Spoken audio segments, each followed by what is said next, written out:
practice effective multilateralism by defending a charter that makes 5 nations more equal than others and provides to each of those 5 the power to ignore the collective will of the remaining 188 member states.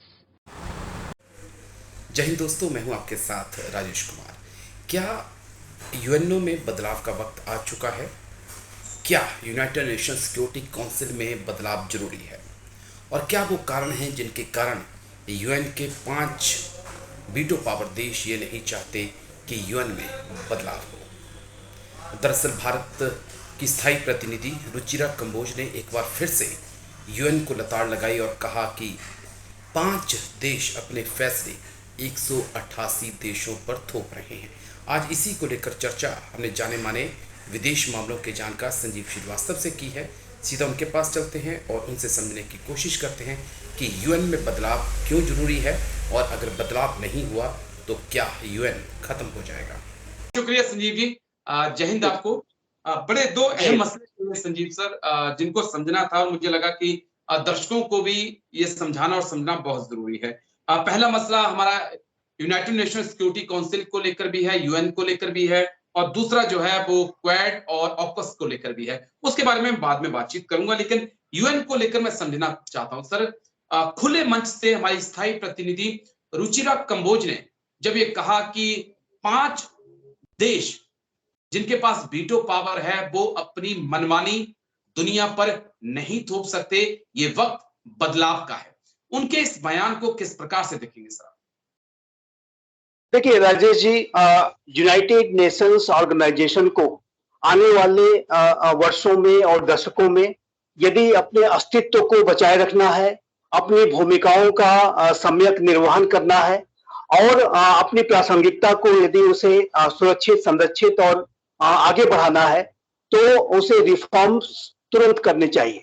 और ये reforms की जो आवश्यकता है ये कितनी गहरी है, इस बात को भारत ने अपने इस बयान के माध्यम से, जो कि हमारी यूनाइटेड नेशंस की जो परमानेंट रिप्रेजेंटेटिव रुचिरा कंबोज जी हैं, उन्होंने रखा है।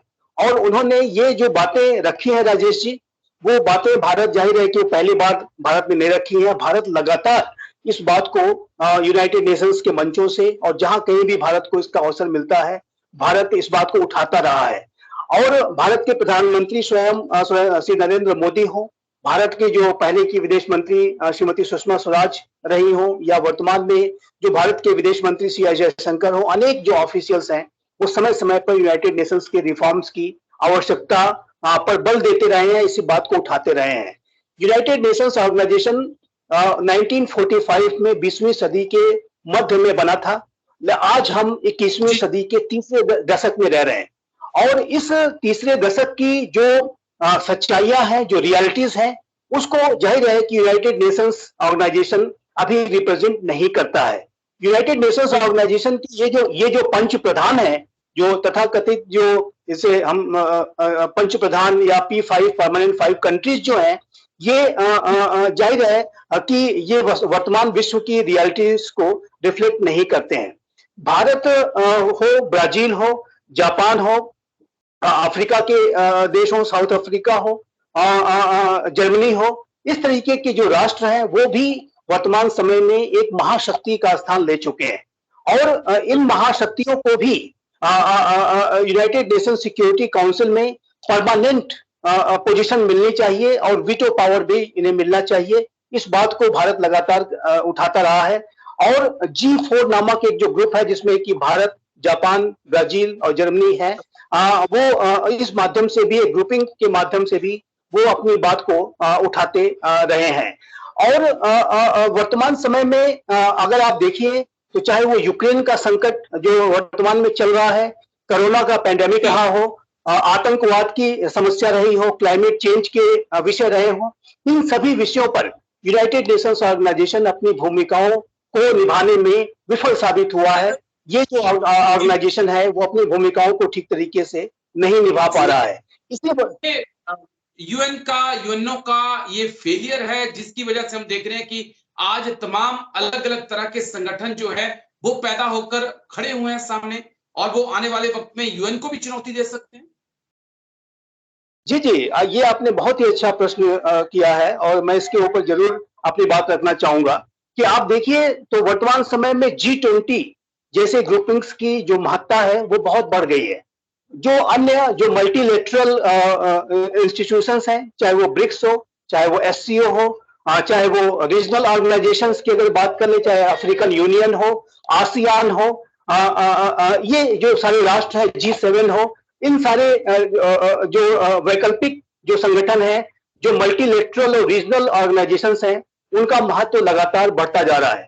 और अभी हमने एक रिपोर्ट में देखा कि ब्रिक्स के सदस्यता के लिए तमाम राष्ट्रों ने आवेदन दे रखे हैं। 19 राष्ट्रों ने अपने एप्लीकेशंस को दे रखा है कि वो ब्रिक्स को ज्वाइन करना चाहते हैं। तो ये जो इस तरीके की वर्तमान समय में स्थितियां दिख रही हैं कि चूंकि यूनाइटेड नेशंस ऑर्गेनाइजेशन जो कि एक अंतरराष्ट्रीय संगठन है, उसे जैसा अपना रोल प्ले करना चाहिए था, वो अपने रोल को प्ले करने में विफल साबित हो रहा है।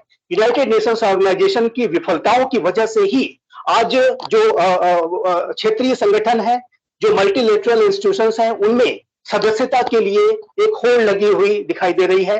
और जाहिर है कि जो राष्ट्र है वो वर्तमान समय में जो बढ़ती हुई रणनीतिक अनिश्चितता है, जो बढ़ती हुई आर्थिक अनिश्चितता है, जो महाशक्तियों के बीच में जो टकराव की स्थिति देखी जा रही है, हथियारों की होड़ बढ़ रही है, युद्ध जारी है, पैंडेमिक की सिचुएशंस को भी ठीक तरीके से अंतर्राष्ट्रीय समुदाय हैंडल नहीं कर पा रहा है, और वातावरण के परिवर्तन के संकट को भी जैसे प्रॉपरली एड्रेस करना चाहिए यूएन को, वो भी एड्रेस नहीं कर पा रहा है। तो राष्ट्रों के बीच में एक असुरक्षा की स्थिति देखी जा रही है, और राष्ट्र अपने अपने हितों को सुरक्षित रखने के लिए वो डिफरेंट जो है रीजनल और मल्टीलेटरल ऑर्गेनाइजेशन ज्वाइन करना चाह रहे हैं, क्योंकि उन्हें यूएन से जो उम्मीद थी उनकी पूरी नहीं हो रही। यूएन उनके हितों को सुरक्षित और संरक्षित नहीं कर पा रहा है, ये बात सच्चाई है। और यही कारण है कि आज आप देखिए तो G20 का कितना महत्व बढ़ गया है। अन्य जो मैंने जो भी चर्चा की, चाहे वो G7 हो, चाहे वो ब्रिक्स हो, आसियान हो, जो अन्य जो मल्टीलेटरल इंस्टीट्यूशंस हैं, उनका महत्व कितना ज्यादा बढ़ता जा रहा है, ये यूएन की विफलता को भी दर्शाता है, इसमें कोई दो राय नहीं है।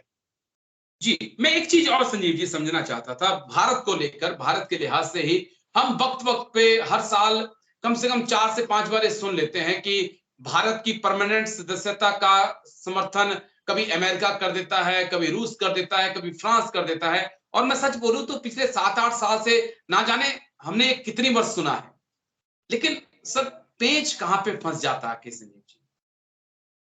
देखिए राजेश जी, सबसे बड़ा जो इसमें रोड़ा है वो भारत की अगर जो सदस्यता की जो दावेदारी है, उसमें सबसे बड़ा जो रोड़ा है वो चाइना की तरफ से पैदा किया जाता है। 4 जो राष्ट्र हैं, United states of America, Britain, France, और जो जाहिर है कि जो भारत की तरफ से जो जितने भी जो 4 महाशक्तियां हैं, उनमें तो आपस में कंसेंसस दिखाई देता है। लेकिन चाइना की तरफ से ये जो स्थितियां हैं अभी भी भारत के विरोध में दिखाई देती हैं। रशिया हो, यूनाइटेड स्टेट्स ऑफ अमेरिका हो, फ्रांस हो, ब्रिटेन हो, सभी ने चारों राष्ट्रों ने भारत की परमानेंट सदस्यता के प्रस्ताव को समर्थन दिया है, लेकिन चाइना लगातार इसका विरोध करता रहा है। और ये मैं इस बारे में यहाँ पे जिक्र करना चाहूंगा कि चाइना की जब परमानेंट मेंबरशिप देने की बात थी, तो उस समय भारत की तरफ से चाइना को सपोर्ट किया गया था। प्राइम मिनिस्टर जवाहरलाल नेहरू ने उस समय चाइना की सदस्यता, परमानेंट सदस्यता को सपोर्ट किया था। लेकिन आज वही चाइना अपने जाहिर है कि डिसेप्टिव व्यवहार को दिखाते हुए भारत की जो एक परमानेंट मेंबरशिप की बात को वो लगातार रेसिस्ट करता है, उसे रोकने की कोशिश करता है। तो ये तो एक सबसे बड़ा जो रोड़ा है, जो सबसे बड़ी बाधा है, वो भारत की सदस्यता को लेकर के।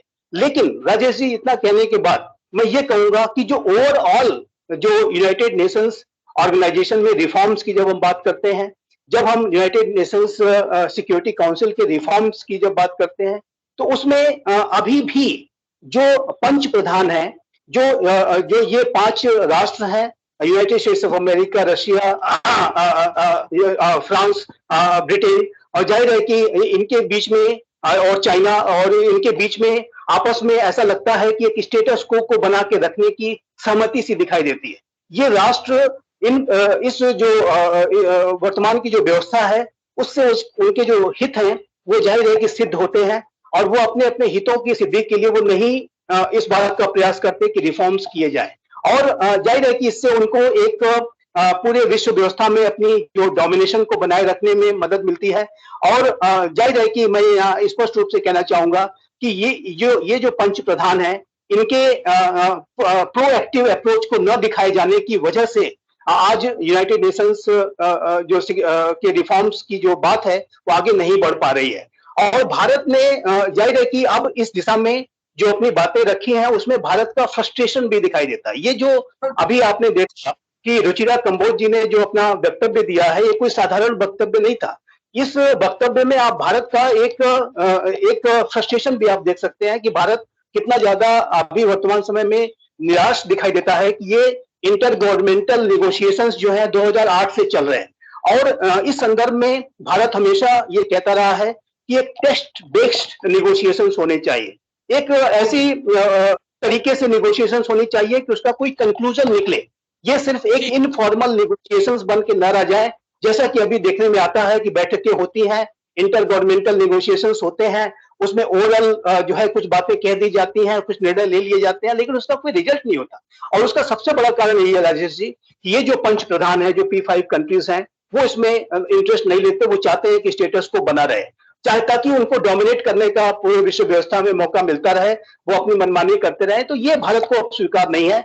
और भारत ने और दूसरा एक राजेश जी, मैं एक बात ये भी कहना चाहूंगा जो कि बहुत ही महत्वपूर्ण बात मैं यहाँ पर जिक्र करना चाहूंगा कि देखिए, जब कभी भी कोई रिफॉर्म्स की आवश्यकता होती है तो बेहतर ये होता है कि किसी भी देश के लिए, किसी भी संस्था के लिए, चाहे वो यूनाइटेड नेशंस ऑर्गेनाइजेशन जैसी संस्था है ही क्यों ना हो, उसको स्वयं से चाहिए कि वो अपने प्रोएक्टिव अप्रोच को दिखाते हुए, अपने प्रोग्रेसिव अप्रोच को दिखाते हुए रिफॉर्म स्वयं से कर ले। कहीं ऐसा ना हो कि आपको रिफॉर्म्स करने के लिए मजबूर होना पड़े। और ये जो यूनाइटेड नेशंस ऑर्गेनाइजेशन ने ये जो लचीलापन दिखाया है, ये जो लैक लस्टर अप्रोच दिखाया है, उससे अब समय ऐसा आ गया है कि यूनाइटेड नेशंस को अपने अस्तित्व के संकट से जूझना पड़ सकता है। यूनाइटेड नेशंस यदि आज स्थिति ऐसी आ गई है कि यदि वो रिफॉर्म नहीं करेगा तो वो सर्वाइव नहीं कर पाएगा, उसकी स्थिति भी लीग ऑफ नेशंस के जैसे हो जाएगी। और ये जो स्थिति है ये बेहद निराशाजनक है। ऐसा नहीं होना चाहिए था, रिफॉर्म्स बहुत पहले हो जाने चाहिए थे। लेकिन जाहिर है कि अब तक ये रिफॉर्म नहीं हुए हैं। लेकिन मेरा ऐसा स्पष्ट रूप से मानना है, जैसा कि मैं फिर से इस बात को रीआइटरेट करूंगा, कि यदि यूनाइटेड नेशंस ऑर्गेनाइजेशन को अपने अस्तित्व को बचाए रखना है, यदि अपनी प्रासंगिकता को बचाए रखनी है, यदि अपने रोल को उसे बेहतर तरीके से परफॉर्म करना है, तो उसे रिफॉर्म्स करने ही होंगे और कोई विकल्प नहीं है।